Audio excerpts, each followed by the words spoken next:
बिस्मिल्लाहिर्रहमानिर्रहीम। अस्सलाम वालेकुम दोस्तों, कैसे आप सब लोग। Welcome to my YouTube channel. कहानी शुरू करने से पहले आप सबसे दरख्वास्त है कि प्लीज़ प्लीज़ प्लीज़ चैनल को सब्सक्राइब कर लें और वीडियो को लाइक ज़रूर करें। तो चलते हैं कहानी की तरफ। आज की कहानी बहुत ही मज़ेदार और दिलचस्प है। एक चूहा बिल्ली से बड़ा तंग था।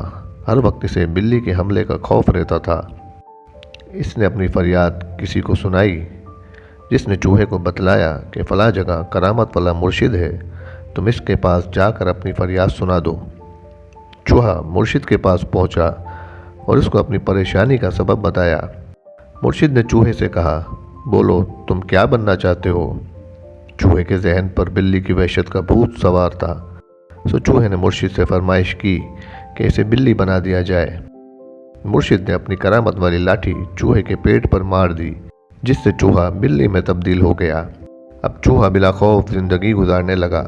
थोड़ा अरसा गुजरा था कि इसे एहसास होने लगा कि बिल्ली बन जाना काफ़ी नहीं है, क्योंकि इसे अब कुत्ता तंग करने लगा था।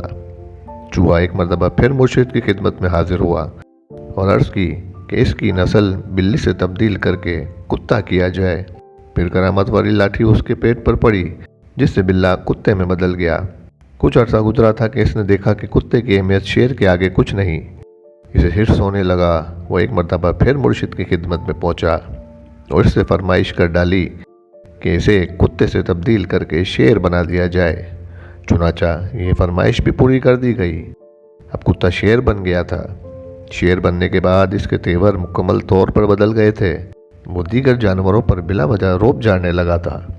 एक दिन इसके जहन में ख्याल आया कि क्यों ना मैं सबसे ताकतवर बन जाऊं। इस ख्याल को हकीकत में बदलने के लिए इसने सबसे पहले मुर्शिद पर हमला करने का प्लान बनाया और इस प्लान पर अमल दरामद करने के लिए मुर्शिद के पास पहुंचा और हमला कर दिया। लेकिन मुर्शिद तो मुर्शिद होता है। इसने करामत वाली लाठी से इसको फिर से चूहा बना दिया। सब कुछ खोने के बाद चूहे ने कहा, क्यों ना हम बैठकर बातचीत से मामला तय कर लें। सबक मुर्शिद से कभी ना बिगाड़ें। उस्ताद आखिर उस्ताद ही होता है। वीडियो पसंद आई हो तो प्लीज़ वीडियो को लाइक ज़रूर कीजिएगा।